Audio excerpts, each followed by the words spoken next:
Bom dia, amores! Como eu falei, aquela caixinha de perguntas rendeu muitas perguntas e agora todo dia eu vou falar um pouquinho sobre sabotadores. E vamos começar com os sabotadores de hoje.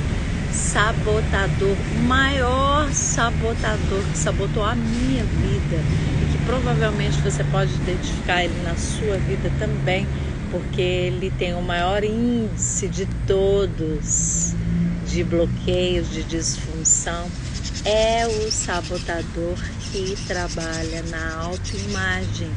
A autoimagem distorcida arrebenta com tudo, gente do céu.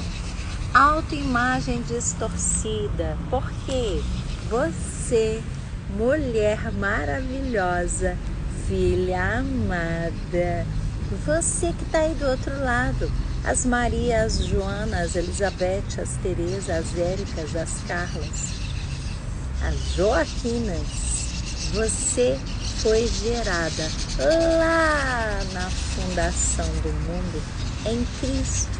E lá, antes da fundação do mundo, ele já sabia o seu nome, ele já tinha te dado um nome especial e ele já tinha te desejado. A manifestação do seu nascimento ocorreu aí, não sei sua idade, 10, 20, 30, 40 ou 50 como eu, ou mais de 50. Talvez você seja minha irmã mais velha. Não importa a idade que você está, mas você pode ter passado. Vou te contar o que eu passei. Durante a minha infância, eu ouvi várias coisas ao meu respeito, algumas coisas muito agradáveis. Minha mãe falava que eu nasci para ser bailarina. Acho que ela olhava esse pescoço exagerado. Ai, você é tão delicada, você é como uma bailarina. Ela tinha que ser uma bailarina, ela já repetiu isso um monte de vezes. Mas eu ouvi algumas coisas que não eram tão agradáveis, algumas comparações, falando, trazendo para mim que eu não era aquilo que realmente eu fui criada, falando que eu era algumas coisas que não estão em concordância com a minha identidade em Cristo, com aquilo que eu sou no Abba. E essas palavras, elas foram repetidas várias vezes. Não sei o que você ouviu, você não presta igual seu pai. Eu ouvi muito essa frase.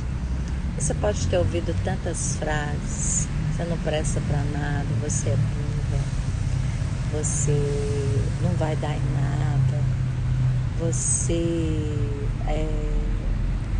vai ser uma prostituta, né? Eu já ouvi frases desse tipo.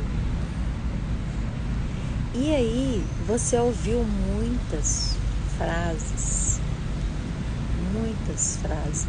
e elas foram se repetindo ao seu respeito. E aí a sua autoimagem ficou distorcida, com toda certeza. Não tem como você ouvir algo desse tipo e a sua autoimagem não ficar distorcida. Bom dia! E a minha autoimagem ficou muito distorcida. Aquilo que eu pensava sobre mim não condizia com aquilo que a palavra fala que eu sou. Não condizia com aquilo que eu fui gerada lá antes da fundação do mundo. Não. Era muito diferente. Bom dia, amor. Falando sobre autoimagem distorcida. E aí, essas mentiras que a gente foi ouvindo é a estrutura da formação das crenças. Eu ouvi, de tanto eu ouvir aquelas mentiras, eu comecei a me sentir e assim eu me tornei. E estabeleceu um padrão sobre a minha vida. Você não presta para nada. Tudo que você faz dá errado. Tudo que você põe a mão quebra. E aí eu fui ouvindo. E aí eu fui ouvindo tanto que eu comecei a me sentir a mesma. Eu não presto para nada. Aquela outra pessoa é melhor do que eu. A outra pessoa sempre faz certo, eu sempre faço errado. Eu não vou dar em nada. Ninguém vai querer ficar comigo. Ninguém vai gostar de mim. Aquelas mentiras foram entrando e foram crescendo, crescendo. Eu passei a me sentir tal como é. Eu ouvia. E assim como eu imagino a minha alma, assim fala na palavra, assim sou. E eu me tornei aquilo que tanto eu ouvia. Já viu? Isso aconteceu também na minha família. Já ouviu uma mulher que é rixosa? Já ouviu uma mulher que é rixosa, que repete muito a mesma coisa? Muito. Eu tinha uma mãe super rixosa. Assim, vou falar com vocês aquilo que eu vivia e de forma que eu ouvi. Minha mãe era aquela ciumenta aos extremos, aos extremos, aos extremos. Na época não tinha celular para ela ficar vigiando e ligando toda hora. E quando meu pai atrasava 5 minutos do horário dele chegar no serviço, já era o suficiente para minha mãe quebrar o pau. E ele trabalhava numa grande empresa muito perto de casa, mas uma empresa que estava ainda crescendo no Brasil, uma multinacional. E ele fazia muito hora extra. A gente estava construindo, mas ela não acreditava que era hora extra. Ela falava que ele estava com alguém. E ela foi falando, até que ele cansou. Mas de tanto ela falar, ele começou a se interessar por alguém. Ele não chegou a consumir traição com ela, mas assim que ele saiu de casa, logo depois, o processo de separação deles demorou assim anos, eles separados de cama e o processo correndo, mas ele ainda morava dentro de casa. Ele ainda teve o cuidado de quando estava em casa, ainda mesmo separado dela já, esperando o processo, porque ele deve ter ficado uns 6 anos morando na mesma casa, mas já separado, e ela recebendo a pensão com ele dentro de casa. Ele falou, eu só saio quando eu tiver onde morar. Ele foi adquirir. E aí, quando ele saiu, ele já tinha uma pessoa em vista. Mas, voltando lá, ele falava muito, quando ela brigava, ele falava assim, eu vou fazer então, já que você está falando que eu faço. E eu conheço a história de várias pessoas. Então não está aqui, né? Meu pai nem vivo, tá? Para mim falar se ele já fez isso com ela, se não fez. Pode ter feito, né? Uma pessoa que não tinha princípios na época em Deus não pode ter feito. Isso é muito comum. Mas eu conheço muitas pessoas que fizeram de fato, de tanto a mulher falar, de tanto a mulher rixosa. Ele ficou ouvindo. Ele começou a pensar no caso, que esse negócio é bom, isso é uma boa ideia, já que ela está falando, já que eu ouço tanta conversa fiada e eu não estou fazendo, vou pelo menos fazer, que pelo menos eu ouço fazer. Estou falando desse jeito porque eu agi assim com a minha mãe. Isso, temos que tomar cuidado com as palavras liberadas. O pai teve um cuidado muito grande comigo, o Aba teve um cuidado muito grande comigo, porque por minha mãe ser uma mulher muito rixosa, um belo dia, eu pensei em me suicidar. Para ficar livre daquilo, porque eu não tinha como sair daquele sofrimento. Depois eu fui entender que minha mãe tinha alguns distúrbios, alguns anos depois. Ela é uma pessoa adoecida mentalmente. Eu subi para a laje e pensei de pular. Como a laje era muito grande, eu era muito pequena, né? Eu pensei em pular. Falei, aí podia morrer, né? E pular. E aí depois eu pensei, e se eu não morrer, só quebrar a perna? Vai doer muito e eu vou sentir dor. Olha que ideia de criança, né? E graças a Deus eu não pulei. Essa semana eu até subi lá na laje dela e eu lembrei da cena direitinho. Foi libertador. E aí foi um dia que eu passei muito estresse com ela. Ela me acusou muito e foi muito ataque emocional. E eu falei assim, mas também para descontar o que eu vou fazer? Eu vou experimentar tudo que tiver na terra. Tudo que chegar para mim experimentar, eu vou experimentar antes dos 15. Nem tanto depois, quando eu conheci Jesus e fui para a área de libertação e tal. Todas as pessoas que trabalharam no processo da minha libertação falam assim, tem uma marca, tem uma coisa muito forte que aconteceu com você nos 14. O que foi? E aí eu sempre me lembro, porque foi a minha declaração. Eu vou fazer tudo que eu puder, tudo que ela não gosta, eu vou experimentar de tudo, eu vou fazer de tudo que não presta, até antes dos 15, olha só. E Deus foi tão bom que eu não tive muita oportunidade. As pessoas não me ofereceram muitas coisas. Foi muito bom, cheguei a beber, cheguei a ir pra balada, dançar, mas eu não fiz coisas grandes. Porque comecei arrumei namorado, gostava do namorado, o namorado era mais quieto, e logo depois conheci meu esposo e me casei. Eu casei com os 18, conheci com ele, namorei 2 anos e casei com 18, então você já sabe, né? De 16 para 17 conheci ele, antes dos 17. Então assim, não tinha dado tempo de fazer muita coisa. E não deu tempo de experimentar muita coisa, porque também ela não deixava nem sair de casa, era prisioneira. Mas só para você entender como as palavras têm poder e como você, com uma imagem distorcida de você próprio, você ouve coisas fora e essa imagem fica distorcida. E hoje em dia eu vejo tantas coisas que estão em mim provenientes daquilo que eu ouvi. E aí nos últimos anos que eu fui, todas as minhas formações nessa área, fui tirando cascas e mais cascas na psicanálise, na psicologia, no coach, fui tirando as cascas. Tem muito ainda para tirar, mas já tirei bastante.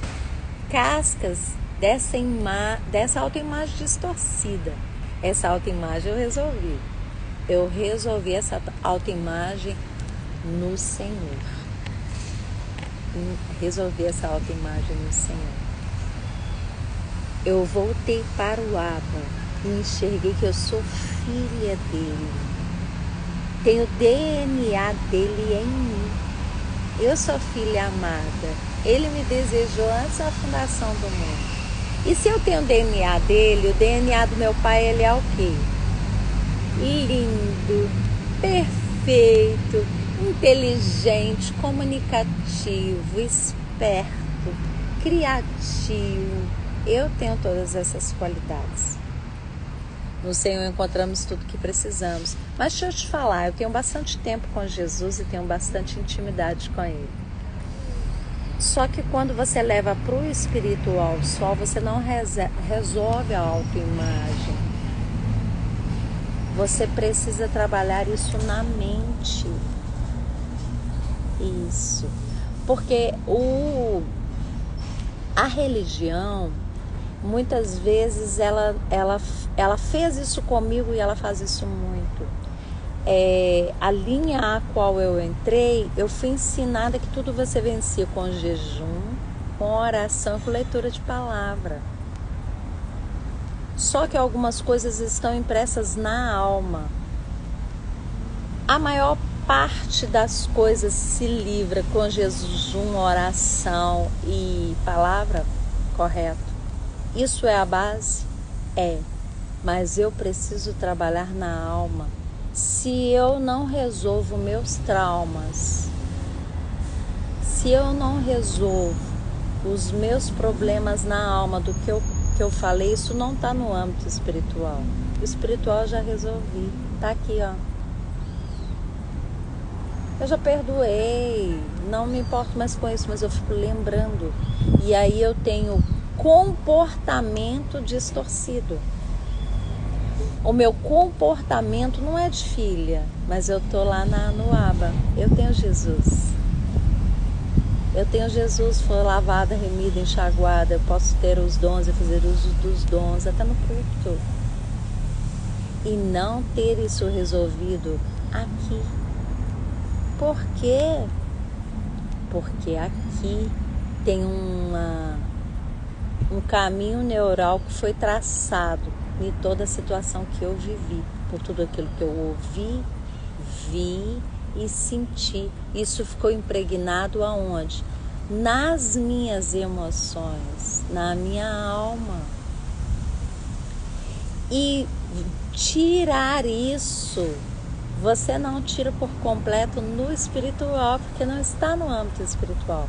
Então nós precisamos trabalhar as áreas. Então é aonde o Senhor me chamou para falar com as mulheres, para contar a minha história e ativar as mulheres para o DNA de quê? De rainha, de filha do Abba. Porque esse DNA está com a gente. E quantas vezes eu e você não conseguimos sentir A gente lê a palavra e sabe até de cor. A gente sabe de cor e ensina de cor, mas não sente. Quantas vezes a autoimagem distorcida distorce na sua mente quem você é e você fica lembrando 90% disso tudo inconscientemente, tá, gente?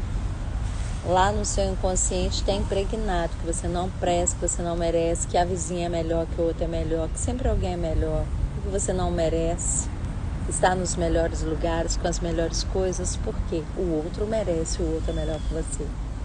Deus tem prediletos. Fulano nasceu virado para a lua, eu não nasci. Deus gosta mais dele, olha lá, Deus deu para ele, não deu para mim. Quanto foi impregnado disso? E é um processo, uma cascata. Mas se você já entendeu que você é filho, já se posicionou como filho, você vai ser conduzido a tirar isso da mente. Ele vai conduzir todas as coisas e você vai viver a boa, perfeita e agradável vontade do Senhor na sua vida. Você vai cumprir os propósitos eternos. Você vai ter motivos de sorrir, de se alegrar. Mesmo em volta de um turbilhão, você acorda e fala: uou, que dia maravilhoso que o Senhor me deu. Pode estar um monte de coisa conturbada acontecendo, mas você vai ter a alegria de saber que você tem um Abba que cuida de ti. E aqueles detalhes que estão fora do lugar, logo, logo, meu Abba conduz tudo, me direciona às ações certas. Ele vai me conduzindo dia a dia, né? Eu vou buscando nele. Eu sou conduzida a estar nos lugares certos, com as pessoas certas, falando as palavras certas, me posicionando com os sentimentos certos, recebendo a energia certa para ter a ação certa e com isso alcançar o resultado certo que eu tanto quero. Bora lá, autoimagem é um tema muito extenso, dá pra gente falar aqui até amanhã. Então amanhã a gente continua e fala mais um pouco sobre esses sabotadores que querem te arrancar, te paralisar, te destruir para você não viver o melhor que o teu Abba tem para você. Mas eu estou aqui para falar com você e ativar o seu DNA de filha e de leoa. Uau! Beijo no coração. Excepcional manhã para você. Tamo juntas e continuamos. Vou abrir uma caixinha de perguntas lá para você me perguntar dúvidas sobre sabotadores. O primeiro que a gente está falando, autoimagem. Segunda-feira excepcional, que a bênção do Senhor que enriquece, não acrescenta dores, seja sobre sua vida, sobre sua casa, sobre o seu lar. E o Senhor continue te livrando, te guardando, te cobrindo aí com esse cuidado especial. Beijo. Tchau, tchau. Vou abrir a caixinha agora. Tchau, tchau.